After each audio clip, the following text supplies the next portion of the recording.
When Daniel proposed to Lily after 3 years of dating, he believed he had finally found the woman who completed his life. They had met in college, built a quiet love through laughter and late-night talks, and when he slipped that ring on her finger, she cried tears of joy. For Daniel, that moment was proof their love was unshakable. But a few weeks before their wedding, everything changed with one shocking sentence that shattered his faith in her forever. They were sitting in their favorite cafe, finalizing seating charts and talking about the honeymoon. Lily had been acting strangely, checking her phone too often, avoiding his eyes when he spoke, and giving vague answers whenever he mentioned the future. Daniel brushed it off as wedding stress. But when he gently asked if something was wrong, Lily sighed, looked away, and said, "The wedding is still happening, but I'll spend a few nights with my ex first." At first, Daniel laughed nervously, thinking she was joking. But her serious expression froze his smile. "You can't be serious," he said, his voice trembling.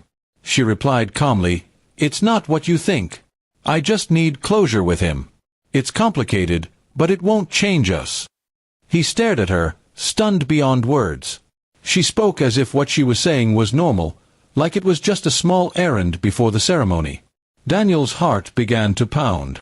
He asked her if she understood how disrespectful and cruel that sounded. Lily grew defensive, saying she didn't want to start marriage with unfinished emotions. Her tone carried arrogance, as if she expected him to simply accept it. For the first time, Daniel saw a side of her he didn't recognize, cold, selfish, and unfeeling. He left the cafe without saying another word. That night, he lay awake replaying every memory they had shared. Had it all been a lie? He wanted to call her, to demand an explanation, but something inside told him to stay silent. He realized that anyone capable of making such a statement didn't love him the way he loved her. The next day, he visited her apartment. Her bags were packed, not for the wedding, but for her so-called few nights away. She looked surprised to see him. Daniel said quietly, "I won't stop you, but you should know this wedding is off." Her mouth fell open. She tried to argue that he was overreacting, that love required understanding. But Daniel had reached a breaking point. "I was going to build a life with you," he said, "but you're already preparing to betray it before it even begins." She called him stubborn, claimed he didn't understand modern relationships, but he walked out before she could finish. He didn't look back. In the days that followed, Lily's friends tried to convince him to forgive her.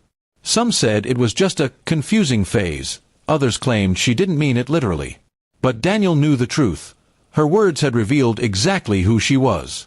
He canceled the wedding, informed the guests, and blocked her number. It hurt deeply, but he refused to marry someone who thought commitment was optional. Weeks later, Lily showed up at his door, tear-streaked and apologetic. She said she hadn't gone through with it and begged him to reconsider. Daniel listened quietly, but the spark of love he once felt had turned into cold ashes. Her apology sounded rehearsed, born of regret, not love. He told her gently but firmly, "You taught me something valuable.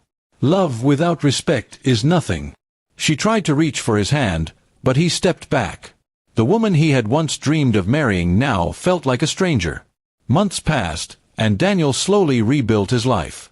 He threw himself into work, met new people, and learned to smile again. The pain didn't disappear overnight, but it became easier to carry. He realized that losing someone unworthy wasn't a tragedy, it was freedom. One evening, as he walked past the same cafe where everything had fallen apart, he noticed a couple laughing at the corner table.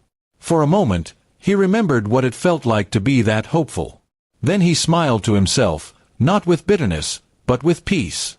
Later, he learned through mutual friends that Lily tried dating again, but things never worked out for her. She reportedly told someone that losing Daniel was the biggest mistake of her life. Daniel didn't feel satisfaction, only closure. In time, he met someone else, a woman whose honesty and kindness reminded him that love could be pure again. This time, he didn't rush. He took his time, valuing trust above all. When he finally proposed again years later, it wasn't out of hope, it was out of certainty. And as he looked into his new fiancée's eyes, Daniel realized something profound. Sometimes heartbreak is not the end of love, it's the beginning of self-respect.